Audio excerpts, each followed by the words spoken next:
Le nombre d'étudiants en situation de handicap a augmenté de façon spectaculaire au cours des dernières années. Dans le réseau collégial public, en seulement 6 ans, on parle d'une augmentation de 700 %. Au Collège La Flèche de Trois-Rivières, chercheurs et professeurs se sont unis pour réfléchir à de nouvelles façons d'aborder l'enseignement.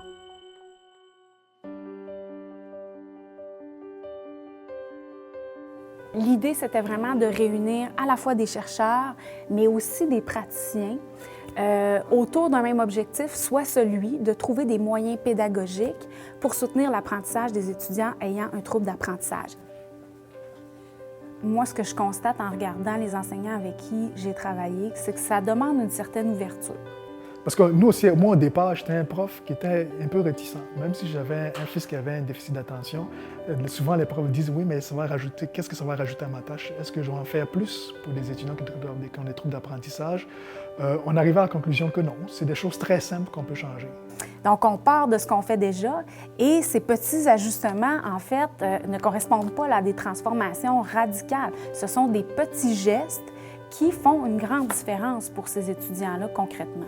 Un des éléments qui a été le plus significatif pour les enseignants dans le processus de recherche, c'est de rencontrer leurs étudiants ayant des troubles d'apprentissage. Donc, l'étudiant est le mieux placé pour expliquer c'est quoi qu'il a exactement et puis comment ça se manifeste pour lui. Donc, si l'étudiant nous dit exactement comment son trouble se manifeste et puis comment nous, on peut l'aider, bien, on est mieux outillé après pour aider cet étudiant-là.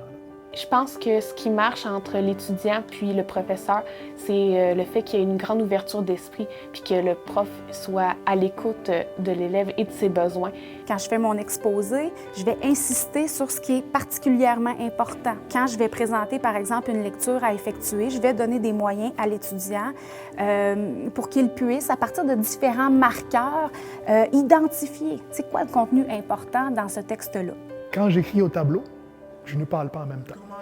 Quand je mets un PowerPoint, je laisse l'acétate là, la diapo, les étudiants lisent, après je peux commenter.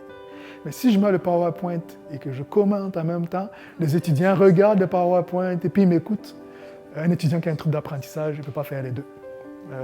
Et même, la plupart des étudiants ne peuvent pas faire les deux. Et c'est ça qui est intéressant, c'est que les enseignants ont réalisé qu'en fait, les difficultés auxquelles faisaient face les étudiants ayant des troubles d'apprentissage étaient des difficultés, en fait, que plusieurs de leurs élèves rencontrent. Et finalement, ce sont des ajustements qui bénéficient à l'ensemble de la classe. J'apprends beaucoup avec un visuel puis des références avec la vie de tous les jours. Moi, en tant que personne avec un problème d'attention, je peux dire que ça m'aide beaucoup, l'interaction prof-élève. C'est pas juste le professeur qui donne sa matière puis qui s'en va après, qu'il y a comme une espèce de chimie entre le professeur et les élèves. Ça, c'est idéal.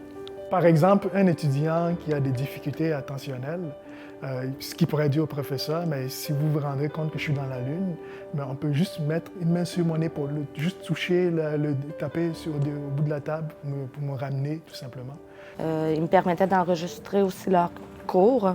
Comme ça, rendu à la maison, si j'avais perdu la notion, mais je pouvais réécouter le cours. Quand les étudiants arrivent au collégial, ils ne sont pas tous sur la même ligne de départ. Notre rôle comme enseignant, c'est de les amener tous à la ligne d'arrivée. Je pense qu'il faut comprendre que le soutien qu'on apporte à ces étudiants-là leur permet d'accéder aux apprentissages, leur permet de développer leurs compétences comme les autres. Donc, ce n'est pas un privilège qu'on leur offre. Au contraire, on leur offre une chance égale de développer leurs compétences.